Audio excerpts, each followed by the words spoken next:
Bienvenue dans ce podcast dans lequel on va parler des coachings, de comment améliorer notre technique de coaching, des conseils, outils, toutes des choses que j'ai appris dans ces 6 ans d'entrepreneuriat et en étant coach. Ici, je vais te parler aussi un peu des arrière-scènes de mon entreprise, de mon business et de ma formation pour devenir coach. Donc, si tu cherches à apprendre encore mieux à être coach et donner encore plus de résultats à tes clients, tu es au bon endroit. Changer ses pensées limitantes est une arnaque. Oui, je sais, c'est un titre un peu fort, mais je vais vous expliquer pourquoi, dans mon expérience, changer vos pensées limitantes, ça sert à rien. Donc, considérez que je viens des années et des années dans lesquelles j'ai entendu choisir tes pensées, changer tes pensées, pensées positives, puis j'ai connu le mindset. Je me suis même formée avec Brooke Castillo aux États-Unis qui parle d'une méthode qui dit que nos pensées, nos émotions dirigent nos actions et créent nos résultats et que donc quand on change nos pensées, on peut créer les résultats qu'on veut. Bref, vraiment imaginer des années à croire ça. Et quelle fatigue de toujours observer ses pensées pour les penser, croire que je dois devenir une autre version de moi pour créer ce que je veux. Être très illusionné aussi dans le fait que ces choses-là que mon mental me dit vouloir, du vrai, et serait censé me donner du bonheur, de la liberté, de la joie. Donc, une constante recherche à l'extérieur pour devenir quelqu'un d'autre, vibrer ces émotions, ces énergies-là, penser ces pensées-là, corriger mes pensées, très, très masculin. Très, très influencé par la société dans laquelle on vit aujourd'hui, par cette culture occidentale, jusqu'à qu'un jour, tout ça, qui sait pourquoi, perd complètement de sens pour moi. Donc, après avoir fait le million, plein de choses qu'en fait, j'ai continué à utiliser pour vivre ma vie n'avaient plus aucun sens. Sauf que, à ce moment-là, mon mental était un peu en retard par rapport à ma conscience. Donc, je ne comprenais pas du tout ce qui était en train de m'arriver. Je ne comprenais pas du tout pourquoi ça ne faisait plus de sens, pourquoi je n'avais plus envie de fixer des objectifs, pourquoi je ne sentais plus avoir des ambitions, pourquoi je ne sentais plus de devoir devenir une autre version de moi. Tout ça ne faisait plus aucun sens et je ne pouvais pas m'obliger à le faire. Quand j'essayais de le faire, ça ne résonnait pas à moi, ça se sentait étrange et c'était forcé.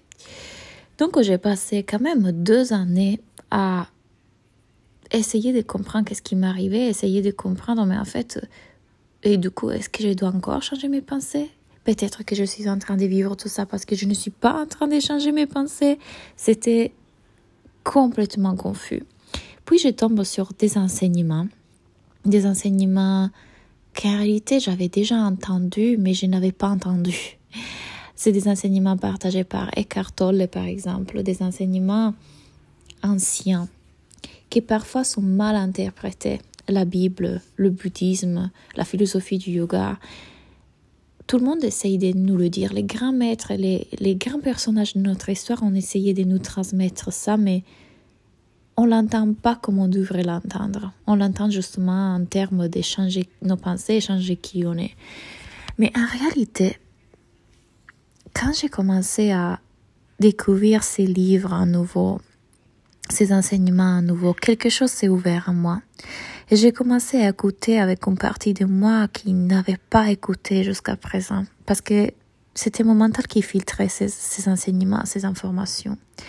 Mais à cet instant-là, quand je commence à lire des choses du type que on est déjà bien, on est des êtres de bien-être, on est tout le temps bien. Et en fait, à chaque fois qu'on se sent insécure, qu'on a peur, qu'on manque de confiance, c'est rien d'autre que notre cerveau qui fait ça. Mais notre cerveau n'est pas vrai. Il n'est pas en train de nous dire quelque chose de vrai, important, personnel. C'est juste une machine qui fait ça. Nous, on est celui qui peut observer ça se faire en nous. Nous, on est la conscience. Nous, on est déjà en paix. On est tout le temps en paix.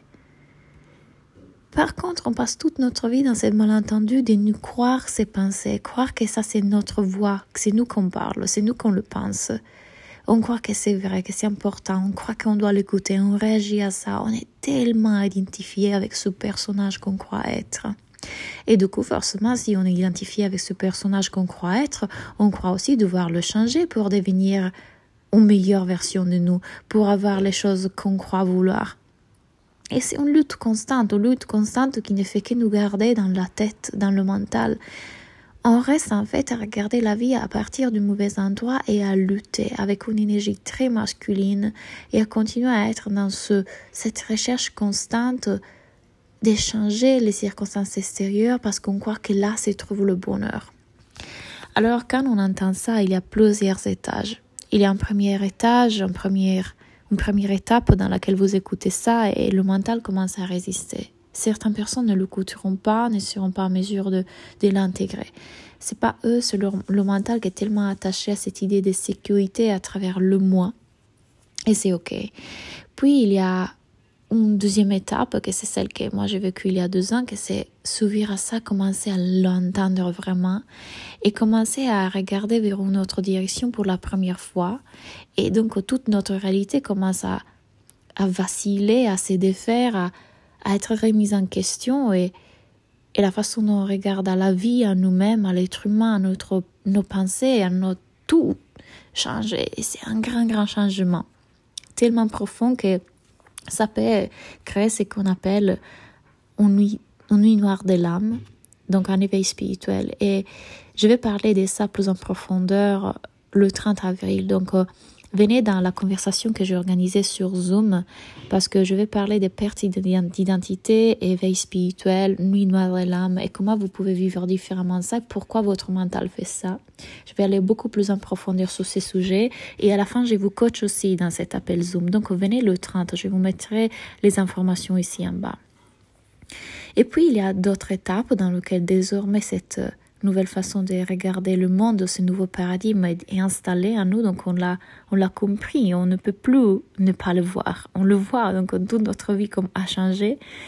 Et malgré ça, on continue à aller de plus en plus en profondeur avec tous ces concepts, parce que à chaque fois, on voit différemment le mental. Je ne sais pas comment le mettre dans des mots, ça, mais c'est comme si vous répétez des leçons.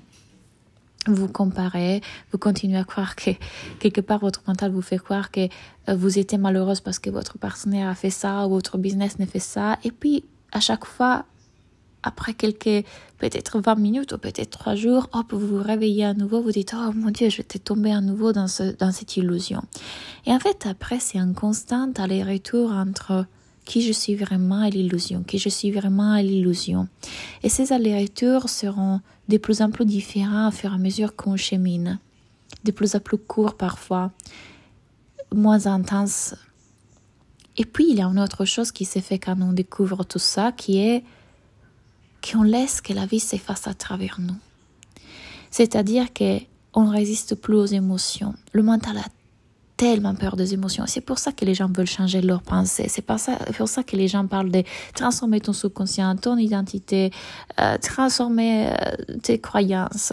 C'est parce que les gens ont peur. Ont extrêmement peur. Pas eux, encore une fois, c'est le mental.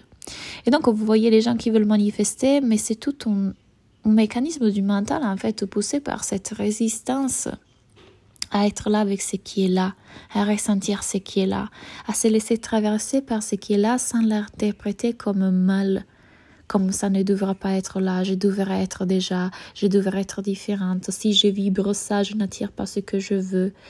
Quand on s'ouvre à l'expérience, on la laisse faire à travers nous, quelque chose d'extraordinaire se présente dans notre vie.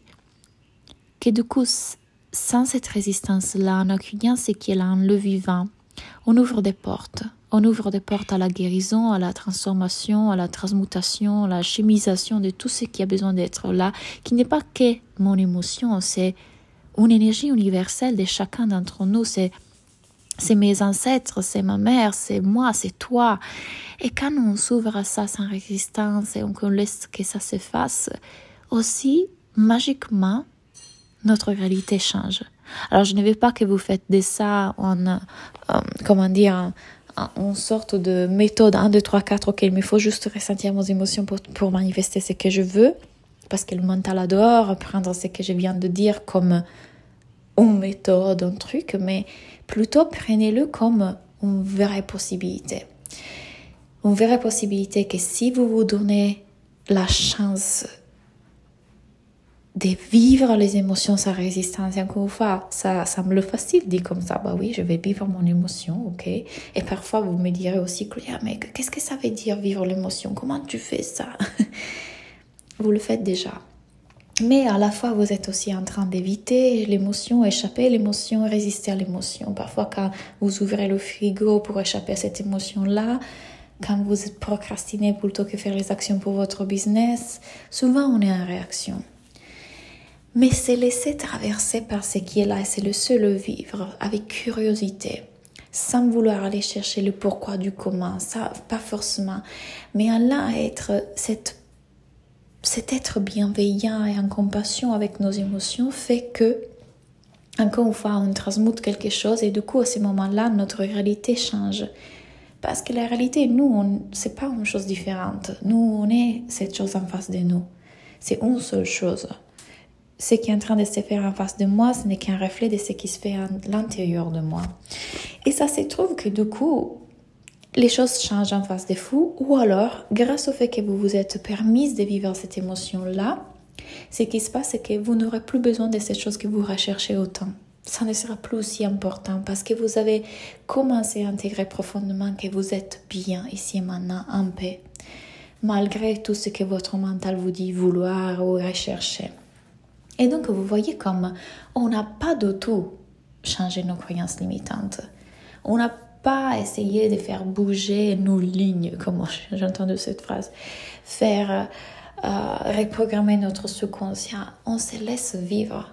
Et en se laissant vivre sans résistance, en étant là avec ce qui est là, ce qui se passe, c'est que notre réalité change aussi. Alors, ça semble hyper simple, mais c'est une vraie pratique spirituelle parce que tout cette temps-là, on a cru être l'identité, on a cru être ce moi, on s'identifie encore et encore et encore, on continuera toute notre vie à faire cet aller-retour entre illusion et moi, le vrai moi. Illusion et être véritable, illusion et être véritable.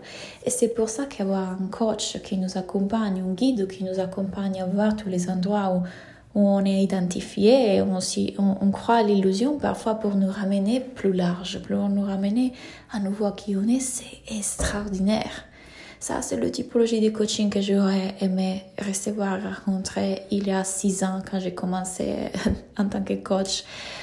Quand j'ai fait tout ce parcours dans le mindset et puis dans la manifestation, oh mon Dieu, j'aurais tellement aimé que quelqu'un me montre ça. Ça, c'est la vérité, s'il y a une vérité. Ça, c'est extraordinaire. Si vous avez entendu mon dernier podcast dans lequel mes élèves de la formation pour devenir coach vous parlent de qu'est-ce que ça représentait pour eux, intégrer ça, comprendre ça, vous allez le voir, ça change la vie parce qu'on commence à vivre la vie différemment. On la vit, on n'est plus en survie déjà.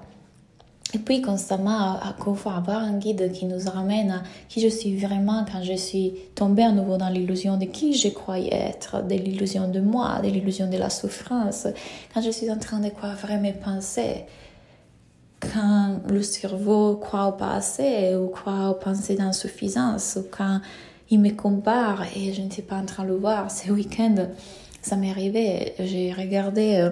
Je suis tombée, je crois, sur les réseaux sociaux de mon ancienne coach et j'ai vu comme mon cerveau tout de suite était en train d'aller me remettre en question, en fait, tout ce que j'étais en train de faire moi, comme si il y avait une vérité là-dedans.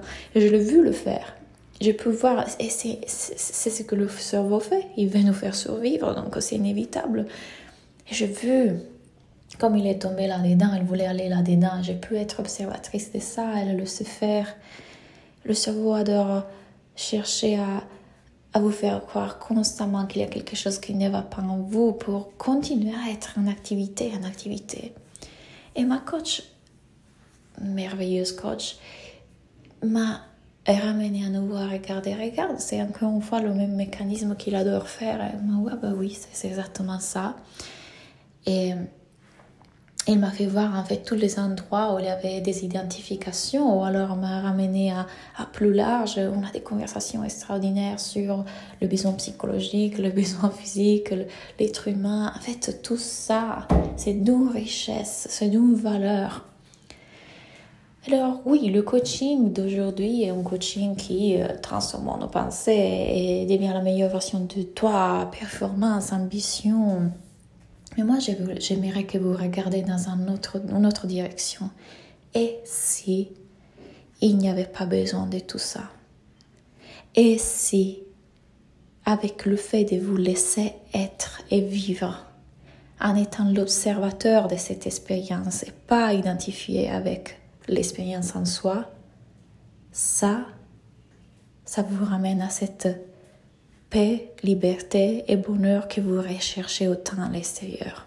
Et si la réponse était déjà là sous votre nez, mais vous avez regardé tout ce temps-là dans la mauvaise direction?